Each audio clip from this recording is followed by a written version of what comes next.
tonight's topic is going to be on packaging and the importance of stability testing. And maybe we could get started on packaging. And Michelle, since you are maybe the most aware of the myths out there with your platform and how many people you talk to, what are some of the biggest misconceptions out there that you've seen regarding packaging? So I think the biggest one is probably like airless pumps are the best and jars are extremely bad. You should not ever put stuff in a jar. If it's in a jar, you should transfer it to an airless pump. I think that's probably the biggest one. Another one is probably around like sustainability of packaging. So whether or not glass is better. I think in general there's this whole perception that glass is better, paper is bad. Um, Also with colored glass as well, like you need to have like colored glass will protect against um, will protect light labile product light labile actives more. Yeah, I think those are the ones I can think of right now. Yeah. Esther, Lalita, or Cassandra, would you like to chime in any other misconceptions that you've seen out there? Does any Jen, are you muted again? Oh my gosh. I was muted again. Esther, Lalita, or Cassandra, would you like to chime in any other misconceptions that you've seen? I feel like that those are most of the ones that I've personally heard. Yeah, I think those are the biggest ones. I think jar packaging is probably the most prevalent. I'm trying to think. I know I was talking to you guys recently about a brand that was talking about like saying no to jar packaging, how it's like easier, or how it you contaminate jar packaging every time you use it. And I think this, I wouldn't necessarily call this a misconception actually. Sorry, that's my dog. I wouldn't necessarily call it a misconception per se, but how people probably think that packaging isn't important when it comes to formulations. I think there's like a gap in understanding about that. Oh yeah, there's the whole if you're paying a high price just for the packaging, it's not worth it. I think people it's also I guess about costing of formulas. People assume that the money, like when you pay a $30 for a $30 product, $15 goes to actives, and then if it's like I don't know, I don't think people realize about the economics of how it works either. So they assume like if you have a $30 product, $15 goes to actives, $3 goes to the packaging. And then I guess what am I up to? Like the extra $12 is marketing. I think that's sort of like the structure people have in their heads. Yeah, I've worked with several startups, and two of them actually went really big and end up going public, making a lot of money. And these people, they were so into the marketing part of it that they never consulted with the chemist, even though the chemist myself, um, relayed to them in the beginning, these are the steps and how important packaging stability would be. And they went ahead, and I think with one group, one of the partners was a 3D designer, and he designed bottles. So he decided to go through this whole package design bottle thing and ordered like, hundreds of thousands of packaging without even doing packaging stability. The formula wasn't even finalized yet.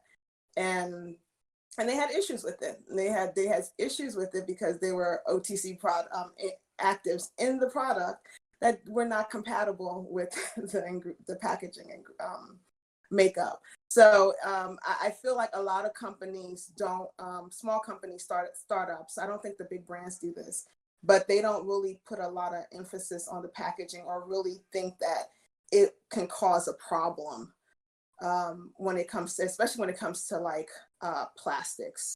So yeah, there's a big misconception there. I'm done.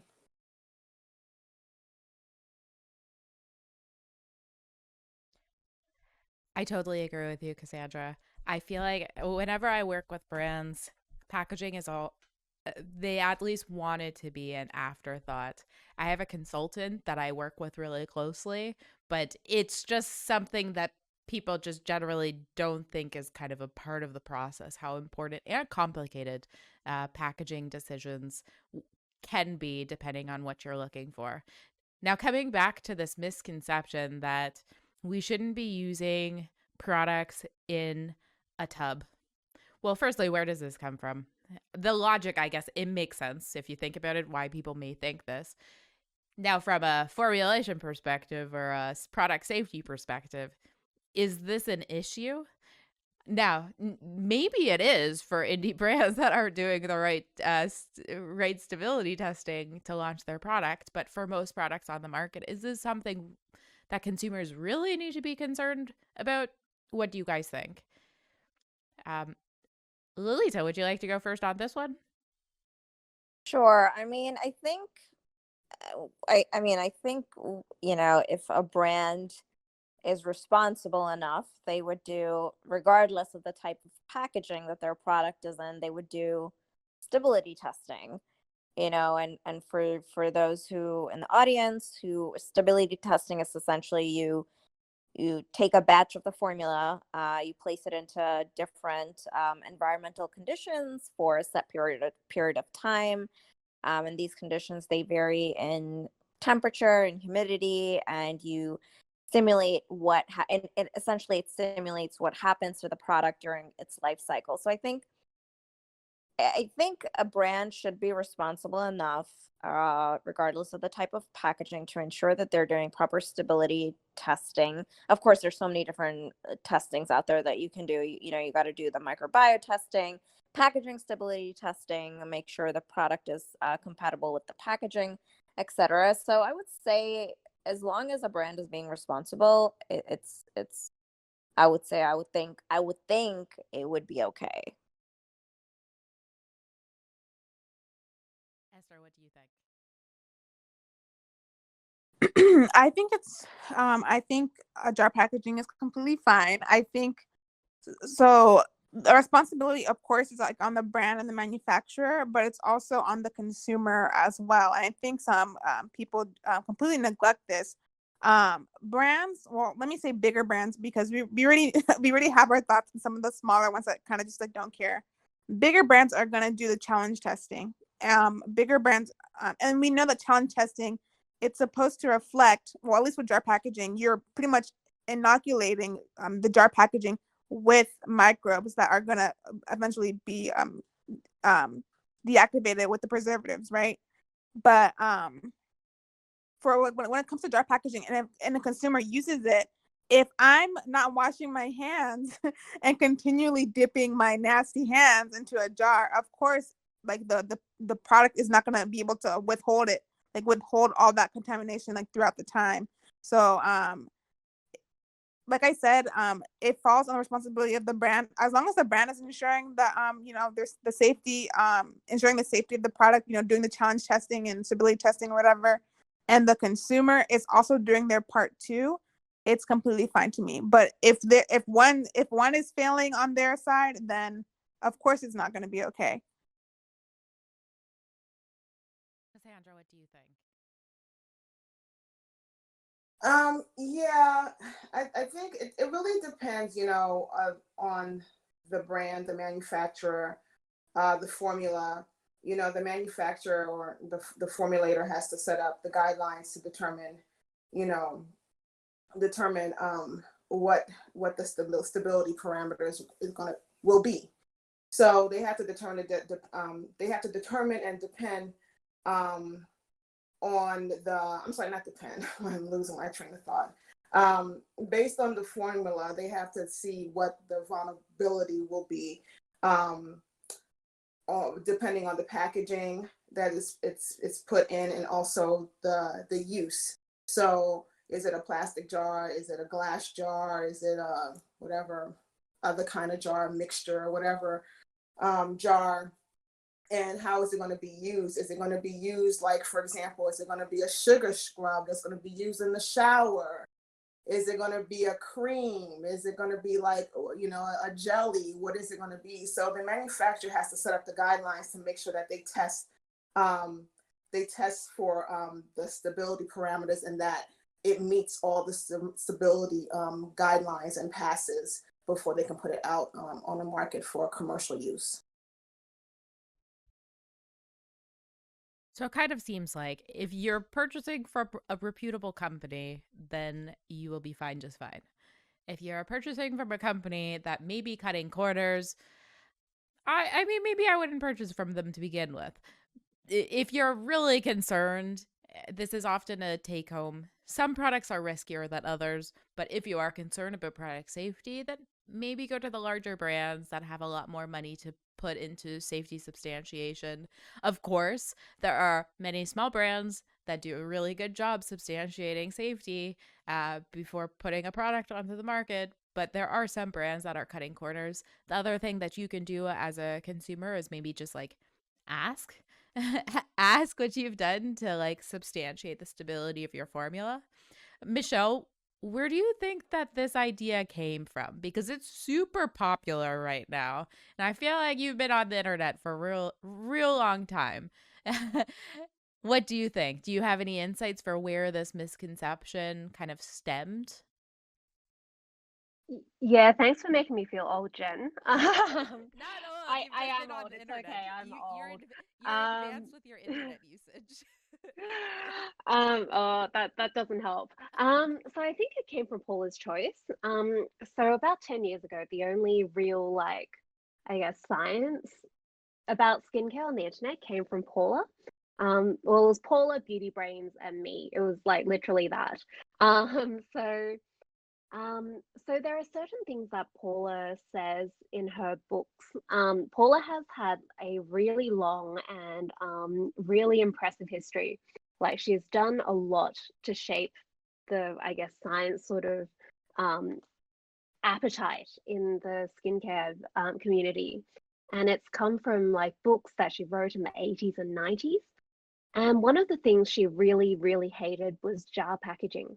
I think it partly comes from like her era as well, where it was all beauty counters and jar packaging was the default option.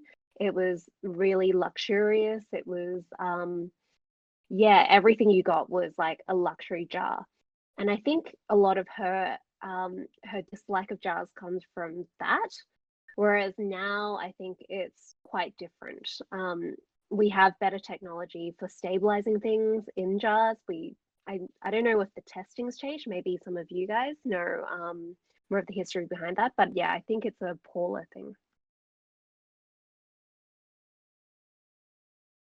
Paula. Yeah, so Paula of Paula's Choice. Paula. Oh, How do okay, you say her last Paula. name? Yeah, Paula, the Okay. Paula. Paula Begoon. Oh, it's so bad. I've met her. She told me how to say her name, and now I've completely forgotten it. Like, yeah. Got it. Okay. Now I kind of forget some of the other misconceptions that you said, Michelle. I think one of them was around, maybe we can cover a few. One of them was around the idea that we should be using airless pump packaging only. I mean, it might not be compatible with every formulation. I think that was one of them. The other one was around opaque formulations. What else was there, Michelle? Yeah, those were the misconceptions. I'm not sure if they all came from Paula. Jars is definitely Paula. I think she said she preferred airless pump, and then that was about the end of that.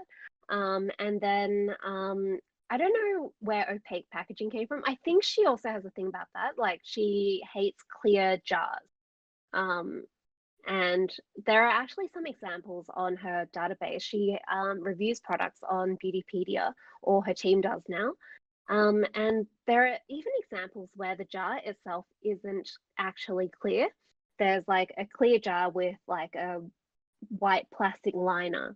And she's actually reviewed that as bad because it's a clear jar. Like I guess it's like that's how far the bias is there. Okay, so I guess my question, and I think I might have said opaque formulations. I meant opaque packaging. But I feel like you guys knew what I was trying to say there.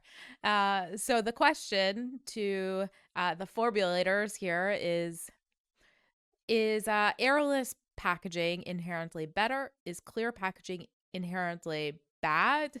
Also, with respect to formulations, what kind of formulations would we preferentially want to use or produce in an airless pump package? And then on the flip side, with respect to clear packaging, when would it be okay, fine, just fine, to stick a formulation in a clear package? I can think of, like, if I've got a color additive that I want to show off, I might want to use a clear package for that, especially if there's not a sensitive ingredient. Lalita, would you like to kick this one off? Sure. I was also going to add, Jen, there's a misconception over dropper bottles. Like why are vitamin C serums and dropper bottles rather than an airless pump? Esther, were you going to say something? Oh no, I was just gonna add some side commentary like, oh god, the dropper bottle. Yeah, so I feel like there's a lot of misconception around that too. But I guess to answer your question, Jen, yeah, I would think, I mean, for the aesthetics, if you want a color additive, go with a clear packaging, but air sensitive ingredients, scorbic acid, retinoids, um, go with an airless pump. That's my feeling. What do you guys think?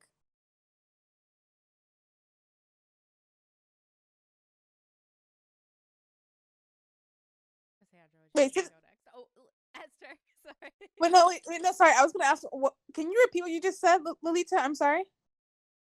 Oh, I just said that anything like air sensitive ingredients, let's say L-ascorbic acid, but essentially vitamin C serums and retinoids. I would say use that for airless pumps. And I guess Jen, the other question was clear packaging. I don't know, clear packaging. It's hard to say. Yeah, if you want aesthetics, if you want to add a color additive, go with the clear packaging. Um, but at the end of the day, regardless of packaging type, I would say do your stability testing because that really determines, your product life cycle. Yeah, I agree. I think we know the formulation problems when it comes to L-ascorbic acid. That's like one of the most problematic ingredients when it comes to formulations that I can think of. There are some materials that suppliers will say they'll let us know the incompatibilities. Also, what they're prone to be destabilized by. But I think vitamin C is the one that usually typically has the most problems to my knowledge, and that's like the one that has I think that's most commonly used with airless packaging. And I know, like Jen said earlier, when it comes to clear packaging, pretty much any ingredient that doesn't have problems, it's fine to have like a formulation like that in clear packaging. I know Stratia Skin, they have an orange type serum. I'm forgetting the name of it. Um, Oh, liquid gold. And it's like a clear packaging, and you can see that it's like a yellow, like an orange color. I think those are like one of the times where I would put something like that in like clear packaging so people can see the color of like my formula. So yeah, I agree with everything Lolita said. Cassandra, what do you think? Yeah, I agree with the ladies and what they said as well. To jump on the other side of beauty, sort of skincare, hair care. I'm gonna say that I've worked with different airless packaging for hair care in the past decade, and it's always been this thing where they want to do airless, but it's so hard. But it's important because those chemicals oxidize really fast, and that's why it's called oxidative hair color. As soon as air hits them, they're already doing their reaction. So there are several companies that I've worked with that have tried to do different types of airless pumps, and most of them have been that were successful were out of the United States. A lot of them out of the United States. Overseas use them a lot. The United States, they tend to stick to tubes for hair, permanent hair color. And as far as like Clear packaging, yes, if it's like something aesthetic and you're trying to visually tease the eye and, you know, and bring that story to the consumer, you would want to use a clear packaging. But like the ladies say, you have to do your, you know, your stability studies and make sure that it's compatible for, you know, UV and the packaging and light stability UV and all the other pH, viscosity and whatnot. But also know that certain actives are already UV sensitive. So for example, like CBD, you would not even try to use it in a clear packaging. You would automatically put it in something that's not clear, that's opaque, and can't affect the color change in the product. Okay, I'm done.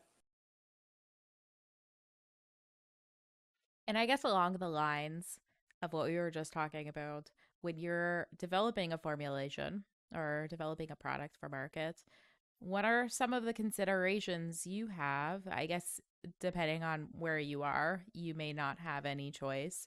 But what are some of the considerations there for what type of packaging should be used? And also, as a formulator, how you would be formulating to meet the needs of the specific packaging.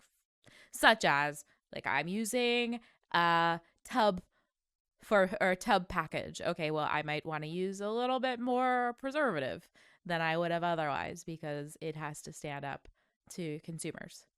Anything like that to share with our audience? Cassandra, would you like to start with this one? Gee, thanks.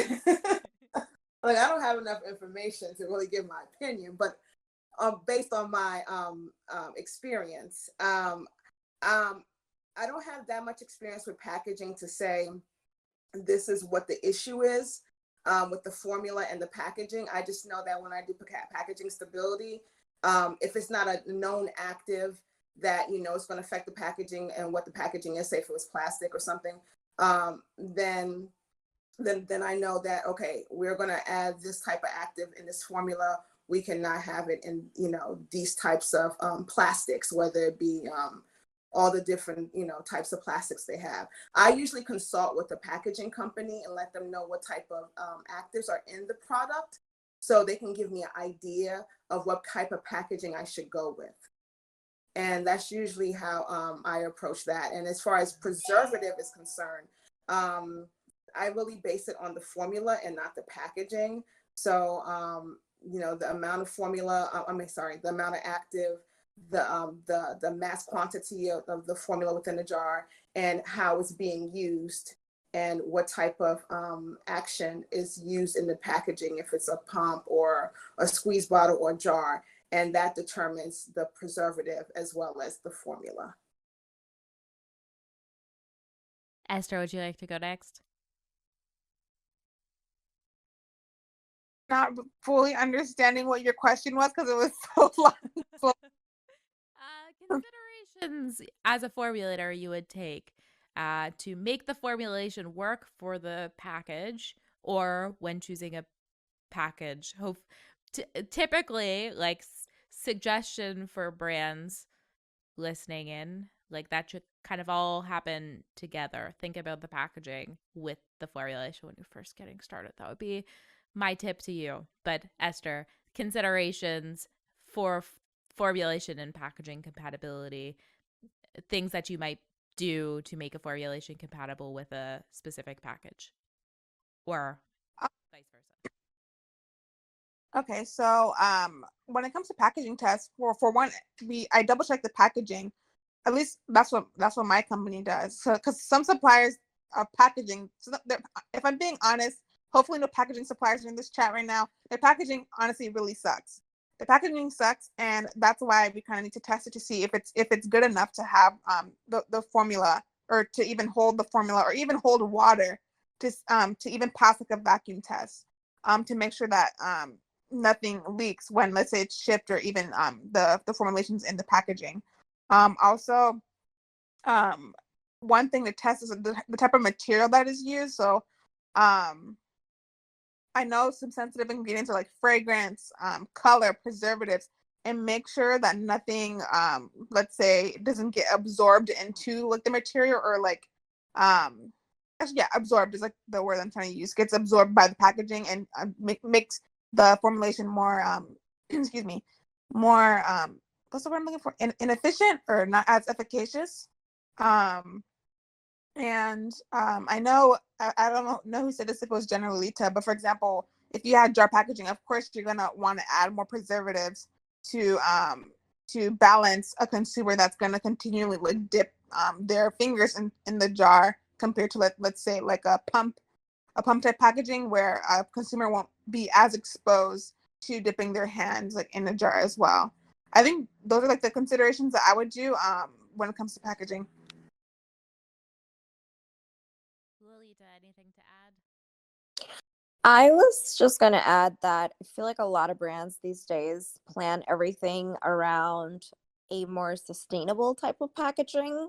I know some brands, they first figure out, well, what is a sustainable type of packaging? Should they use glass? Should they use, post-consumer recycled material or something else to make it basically for brand appeal, I would say, and then figure out, okay, we're going to use this packaging. So what type of formulations would be compatible with this more sustainable type of packaging? I feel like because there's all these brands coming out with, there's so much demand for sustainability. A lot of brands are, I mean, there's so much going on with sustainability right now. Obviously, it's so complicated, but a lot of them plan their formulation around a sustainable packaging, just for brand appeal and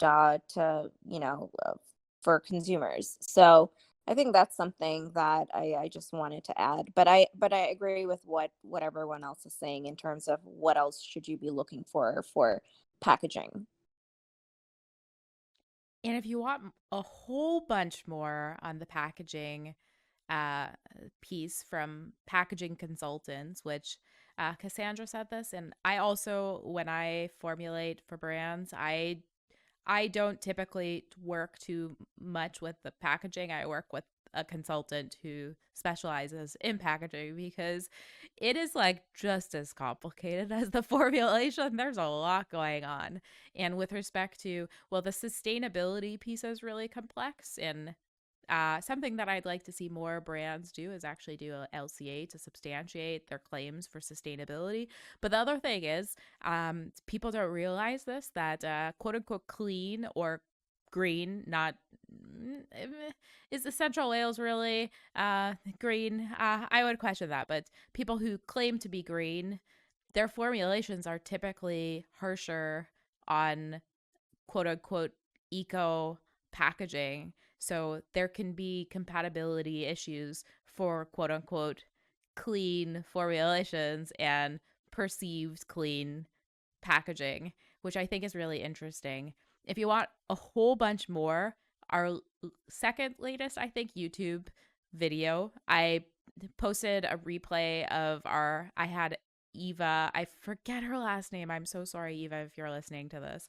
But she works with packaging, and we had a whole hour conversation about the complexities of packaging. So prepare to get your mind blown if you haven't thought too much on the topic. Michelle, have we missed any misconceptions regarding packaging? So I think you've all covered them all. I guess the only things I would have to add are there are a couple of brands out there who are promoting, I think, Miron glass, which is this violet colored glass, and they say it's like more protective or something. But if you actually look at the absorption spectrum of the glass, it actually lets through all of the UV. So yeah, I think like from a consumer perspective, there are some clear materials that are colorless and they will actually block UV, and there are colored things that won't block UV. So I think it's always best to ask the brand, is your packaging UV protective, if that's one of your concerns. Another thing is just like, I guess I mean, I'm sure you, Jen, especially could just talk for days about this, but like the perception that glass is more sustainable. Yeah, so LCAs, I think, is something that we should, that consumers should really know more about as we move into this new like sustainability trend, I guess.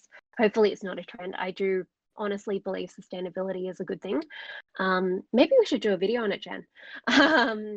And yeah, I think that's well, oh yeah, sorry. The last thing is consumers moving their stuff to what they perceive is a better form of packaging. I actually mentioned this in a video, like, which was like, I don't know, skincare mistakes not to make. And one of them was like moving your sunscreen to a different packaging because you think it's better. And like, it's just like a warning, like, like, especially with sunscreen, if it's a chemical sunscreen, a lot of them tend to degrade all sorts of types of plastics. So if you just put it into like a random Amazon pump you got, then I don't know, maybe don't put in like 3 months worth. Yeah, but I think you guys have covered like all the really interesting technical stuff. Yeah, that's super important. Not I actually watched that video, Michelle. I'm such a huge fan. But Thank you so much, Esther.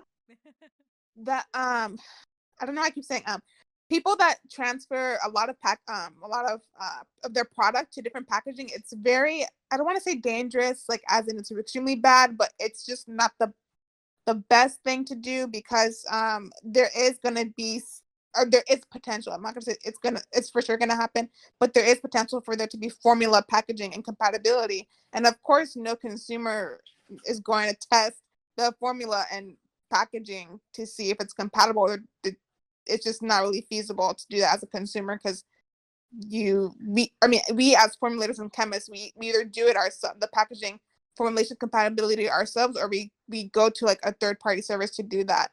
So I think some consumers should be more aware of that and to just continue to use the packaging that the formulation comes in, unless you're like you said, Michelle, unless you're like putting it in like some one use type vial or something like that. Oh, someone has a question. Well, I will bring her to the stage, and while I am, the other part of this conversation was around the importance of stability testing, which we've been kind of dancing around the topic with respect to choosing packaging. Packaging compatibility testing is super important to make sure that it's going to work. Also, to emphasize what Michelle was saying, don't do that. These are tests that brands are doing. And also, rest assured with respect to packaging, if you're purchasing from a reputable brand and they're doing these types of tests, then the packaging makes sense for the formulation. Okay, so then to, I guess, further the question, the importance of stability testing, this will be kind of like a brief question here, I guess. We won't spend too much time to give more time for our audience to raise their hands. Raise your hand, come to the stage and ask your questions. The first person to ask will be Iyer. But before she comes up, do you guys want to chime in for this question? Lalita, would you like to start for this one? I'm just trying to figure out what was the question again, Jen? I'm so sorry, I tuned out. Stability testing.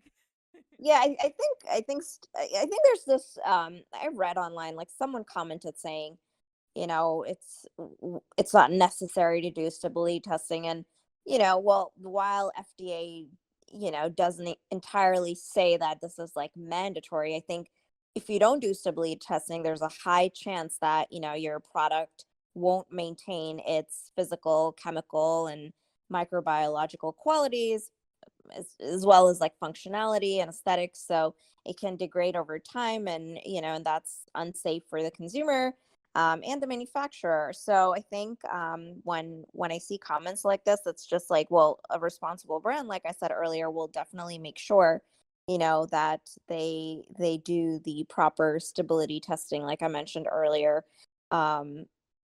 Do you want me to go into, should I go into the different types, or anyone else want to chime in? Esther, maybe? You're on the stage. Go for it, Lalita.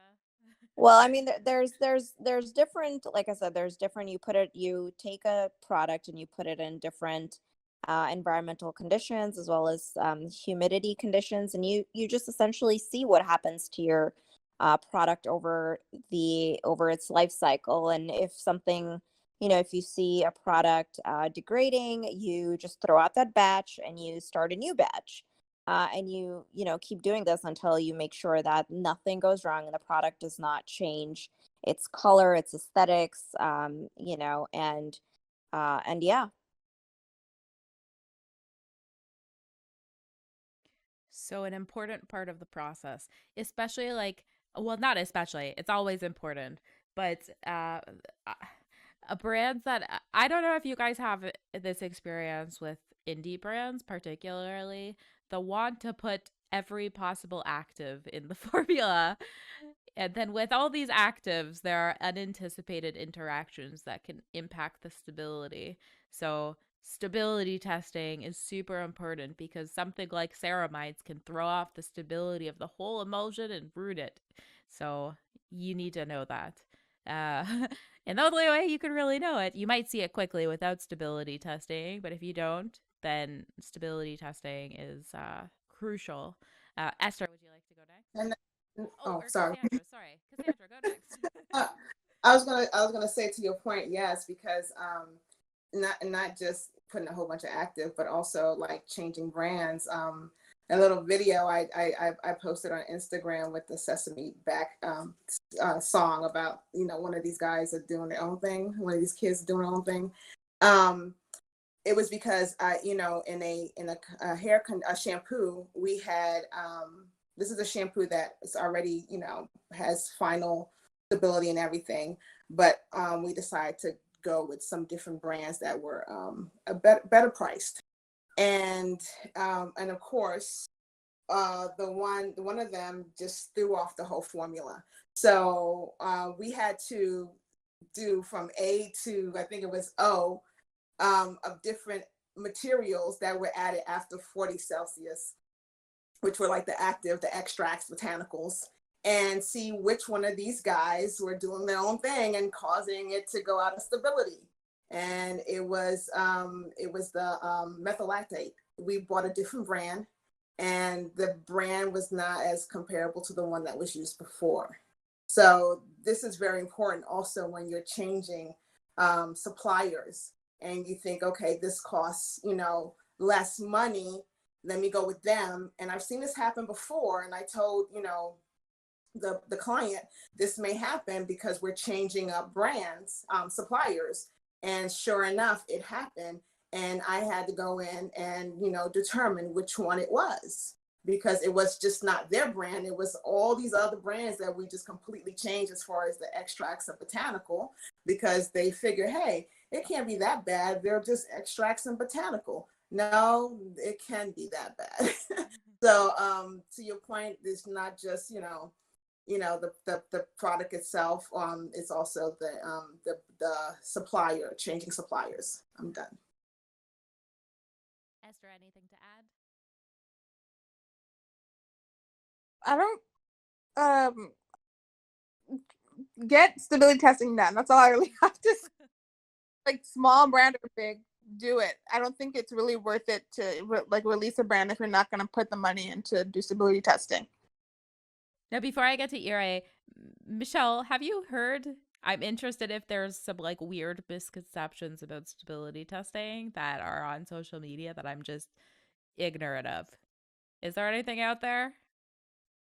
Honestly, I think people just don't realize it's done. So yeah, you get people questioning why is Neutrogena's Retinol in a jar? And it's like, well, they're a giant brand. They've tested that it works in a jar. It's got a 2-year shelf life in a jar.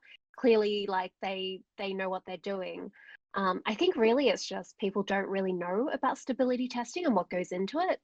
And yeah, I guess this also bleeds into other things that people aren't really aware of, like the need for preservatives, stuff like that. I honestly think that there's a lot of people that aren't in the beauty science community online, which is growing, which is amazing. But then there's a lot of people that just don't equate formulations. I'd be curious if you guys agree with this.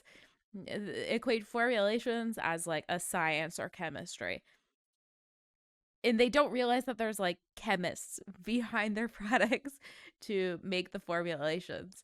And I said this online. Like, it's like they think that there's like fairies putting the formulations together, filling the bottle, and then it just like kind of magically appears on the shelves. Yeah, so there's a lot of science behind the formulations on the products. I don't know if anyone else has that experience or. Yeah, I do, because I have recently in the past month I've had a lot of different people reach out to me that make products for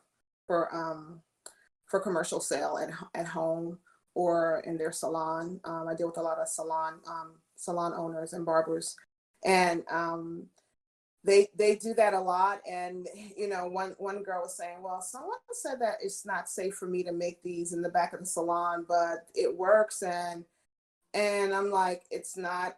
If you go to the FDA, it says you should be practicing the good manufacturing practice. And if you look at that, if you don't have a facility that can for you to manufacture these products in a safe way and by their guideline, then you shouldn't be.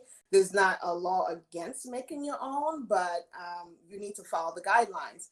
And they come to me to make sure that they can get stability done. And usually when they get stability done after a day or two, that in the 40C, that thing is like done. I'm like, honey, no, we have to start all over. So it's interesting that you bring that up, that that they think it's just like what they say, is chemistry is like baking, you just don't lick the spoon. Yeah, you don't lick the spoon, you don't do a lot of things. And you need a chemist to guide you.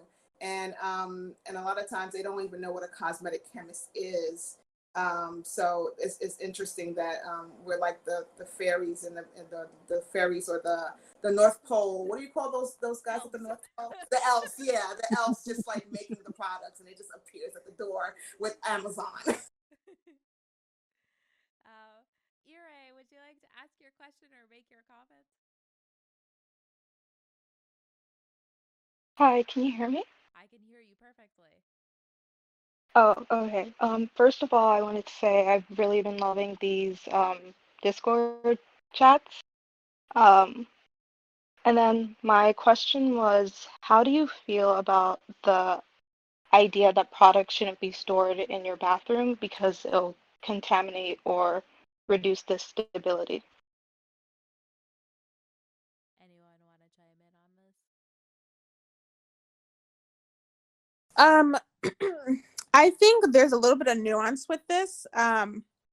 So if you're openly like putting your products on like a counter, introducing a lot of steam, like water and whatnot, that is where I'd say no, I would not. I don't think it's okay to leave like, your products in the bathroom. But if you're have like some type of drawer, cabinet, or something like that, I think that's fine, because you're not openly allowing introducing your products to like water, or steam, sunlight if you have windows in your bathroom, humidity, etc. I think those are like the big factors that affect contamination. I think that's the that or at least the potential for contamination to occur. So I think ultimately it depends, and also it depends, like, are you routinely sanitizing your products? If you're not doing that either, then that's where I'm going to be like, I don't think that's necessarily okay to do. What is everybody else's thoughts? Yeah, I completely agree. It really depends on your bathroom. Like, there are so many people with like so many different bathroom habits, it's really hard to say. I guess the biggest thing is fluctuation in humidity. And I mean, if you have products that are in reasonable packaging, you keep them closed, then it's not a huge issue. But I think there is probably a substantial number of people who, finish their shower, it's really humid, they open up their jars, they start doing all this stuff, and that's probably not so great.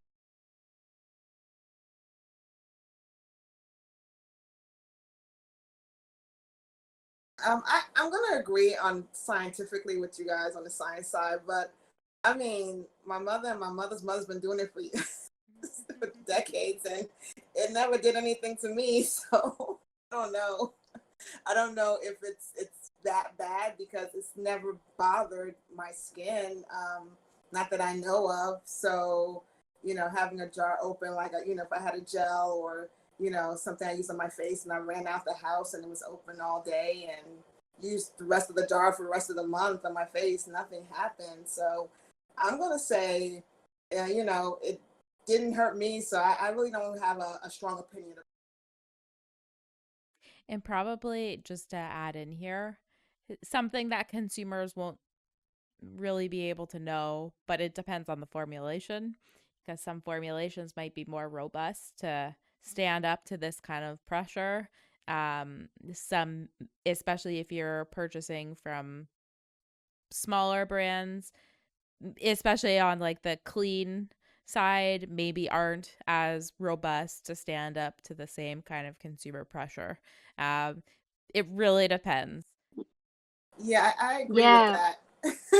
now I that was you gonna say say, that, because Cassandra, you they're probably have using more all these new parabens. preservatives too. So, but I stick to the same thing my mother used, Olio Gel, all those other products that I know work. But now that you say that, I will probably make sure my jars are tight.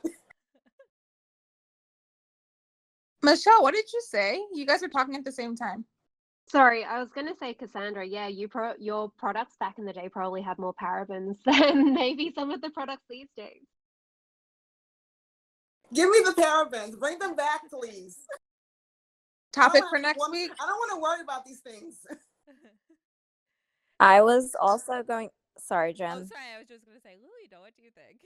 Okay. I was also going to say that there's the other extreme where people think that in order to really preserve your product, you need to store it in the fridge. I don't know where this myth or this thing came from, but that is, you really don't have to store your products in your fridge. It's not that if you store your products in the fridge, like, that's going to magically like increase shelf life by, X months or whatever.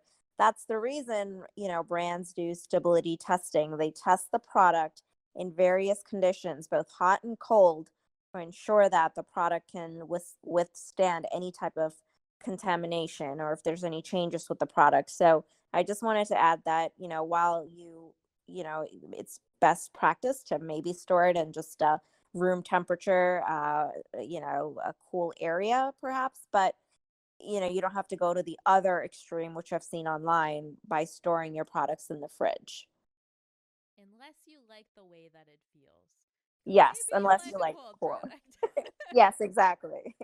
Now, I don't know if I'm right in saying this, but did The Ordinary have this in their marketing information? I'm pretty sure I saw it, that they were recommending their consumers put their products in a refrigerator. Is this right? Michelle, did you see this?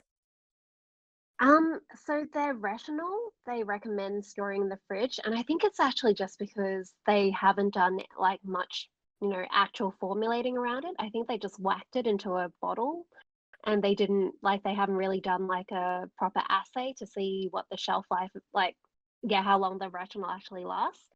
So I believe I might be remembering wrong, but there was a study which tested a bunch of different retinols on the market. And yeah, the Ordinary's one didn't do so well. I think it lasted 3 or 6 months. And I actually did a interview with their head scientist. I think he's called the chief scientist. And he's actually said that their retinol has a shelf life of 6 months if you leave it in the fridge. So I think it's part of their marketing because their specific formulation isn't very stable. I think that also may come from the supplier technical data, because I know some suppliers, when you get their actives, I think even Matrixol is like this, where you have to store it at 4 or 5 degrees C. And I think sometimes when they formulate it in a way that they know that the shelf life is 6 months or maybe a year or something. The active formula is 6 months, so they want the consumer to kind of store it in those little mini fridge that I know some companies were selling along with their products, a little mini fridge to store their products. along because of some of the supplier data. So they wanted to make sure that the product would maintain its efficacy throughout its duration. Now, Tony, I kind of forced you to the stage here. Thank you for coming to the stage this week. Do you have any questions that you'd like to add or comments? It's okay if you don't. It's great if you do, though. Well, what about the brands that use all natural preservatives? I can think of one, but I won't say it. But they use radish root ferment, and then a lot of their products were found to be contaminated. Do you think they just skipped challenge testing? Can I answer this? Because I have some thoughts. Honestly, Tony, I honestly do think that these brands are not doing stability testing. And I was actually, I don't know if anybody here knows David Steinberg. He's like literally the industry veteran. He has like books on preservatives. And I was actually talking to him yesterday because I want to know about radish root ferment, or just about extracts that are used as preservative systems. And he was saying that they're not reliable because we already know for extracts, there's a lot of batch to batch variability. And when we have batch to batch variability, when these extracts are being literally extracted from the plants, that doesn't mean that they're going to have that efficacy, at least to preserve all around from when it's included in every formulation. So I generally do not think plant extracts, especially radish root, I forgot the name of it, radish root filtrate or ferment or something like that. I don't think it's enough to preserve a system. And I think that brands are just trying to use that to say, oh, we use natural preservatives, and oh, we have a preservative system that doesn't use synthetics. And I just don't think it's reliable. Yeah, like maybe. So, well, I'll just quickly say maybe the radish root ferment, maybe in conjunction with other preservatives, but it seems sketchy to just use it on its own. Sorry, Michelle, what were you saying? I was just going to say, specifically for radish root ferment, so I believe there's like actually this interesting history around this specific preservative. I believe what happened is back in the day, they put the radish root and they fermented it with, I think it was lactobacillus. But the way they grew it, it was on like in the broth that they grew it in, there was actually a synthetic ingredient in the broth that could actually work as a preservative. And so with one specific batch of it, when people used it, it actually worked. And it wasn't because of the radish root or the stuff or the like bacteria. It was because of the synthetic medium that they were growing it in. And so that worked well. So obviously the supplier used that data to prove that it was a good preservative.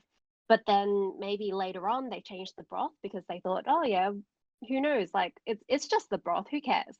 And then it stopped working as well. Or maybe other manufacturers copied it. But yeah, apparently there was some shifty byproduct in there that was actually being the active preservative to begin with. So I mean, really, it just comes down to what you guys have been saying. Natural preservatives aren't that good. And if it is really good, then maybe it's something else. Miss Peach, do you have a question or comment that you'd like to chime in with? I do actually. Just want to say hi to everyone, and this talk has been really insightful.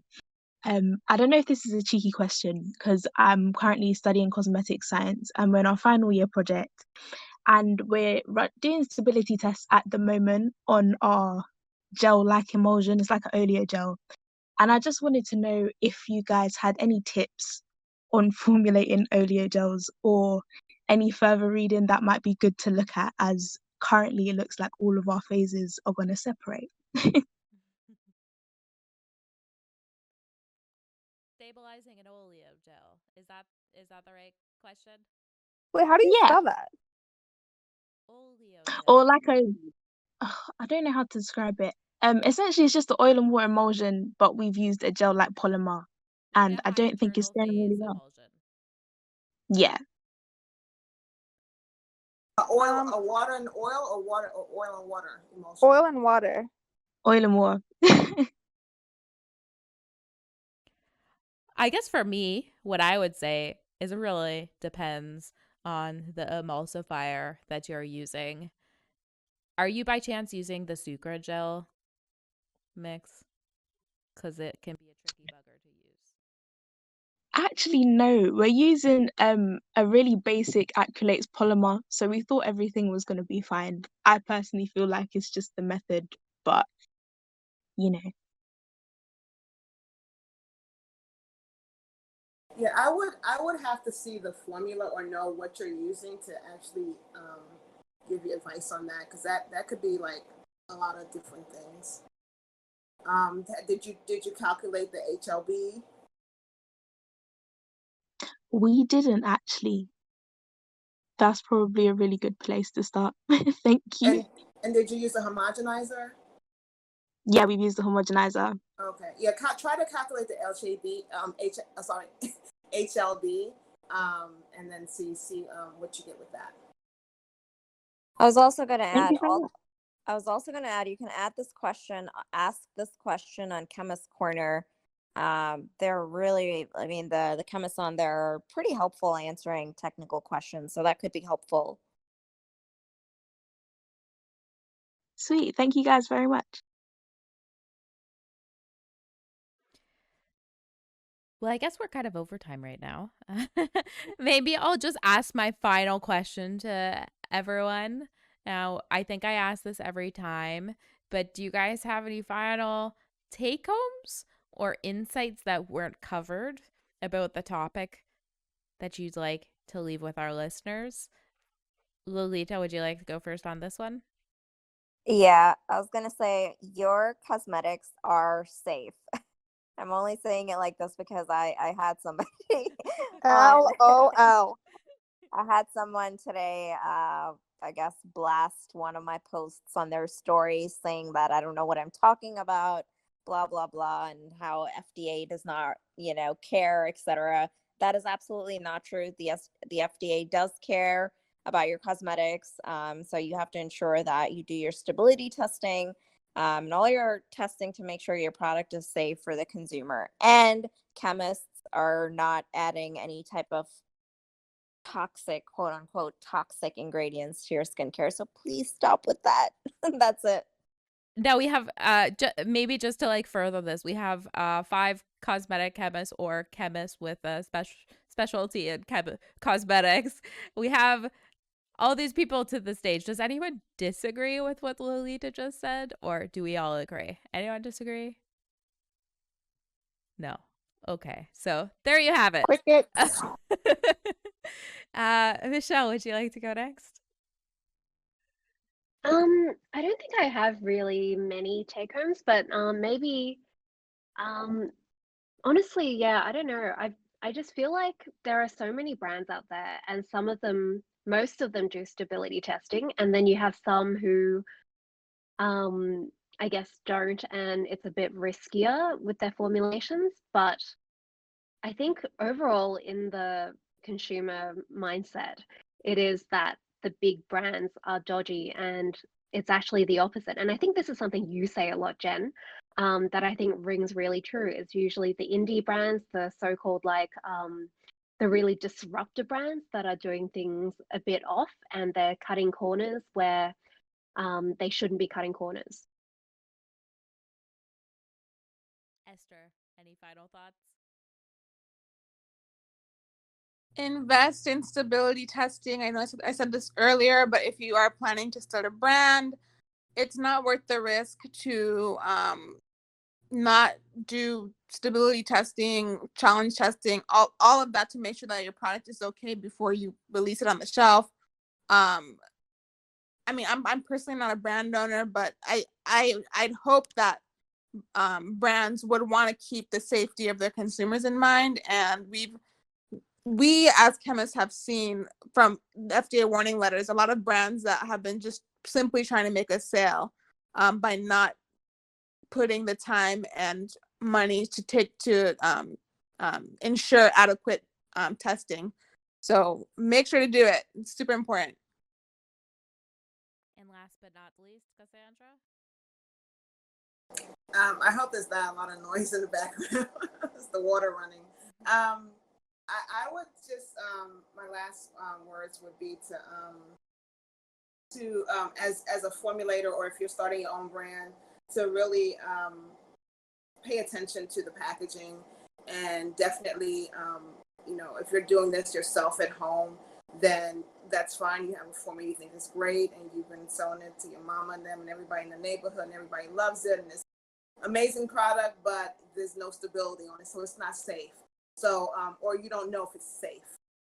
Please hire a chemist to do stability for you, to properly follow the FDA guidelines, for you to actually sell these products to consumers. That's it. So that concludes this week's Cosmetic Chemist Dish. We've got lots of contenders for topics next week, from a few ideas, emulsifiers and misconceptions. And maybe this could also fall into like, what's actually making your product feel nice? Is it the actives or is it the emulsifier and emollients? I feel like a lot of people really undervalue the role that emulsifiers play. So emulsifier misconceptions would be one. Preservative misconceptions could be another. Or if you guys have any topic suggestions, then either DM us or put it in the webinar chat, and we will take it up for consideration for next week. We'll be back next week again. This conversation is going to be published tomorrow, probably on our YouTube channel, probably on our notes YouTube channel, but I'll be publishing it also on the webinar chat text stream here. And also this Friday, I'm going to be doing a live podcast recording with one of my favorite indie brands, Sam Farmer, who has made a pretty big stand as an indie brand. He's just impressed me so much about including parabens in his formulations and doing science communication as well. But I just think that is very brave, because this is just not what consumers at all want. So standing against the grain. So this Friday, I think it starts at 8:30 a.m. EST or 1:30 p.m. BST. So if you'd like to join in, then come back here at that time. Otherwise, it's going to be published on our podcast in a few weeks after that. I hope you all have a great rest of your night, and big thank you to our fabulous chemists for continuing to come back to join in the conversation. Thank you, Jen. Thank you, everyone. Thank you, Jen. Thank you, Jen. Good night, everyone.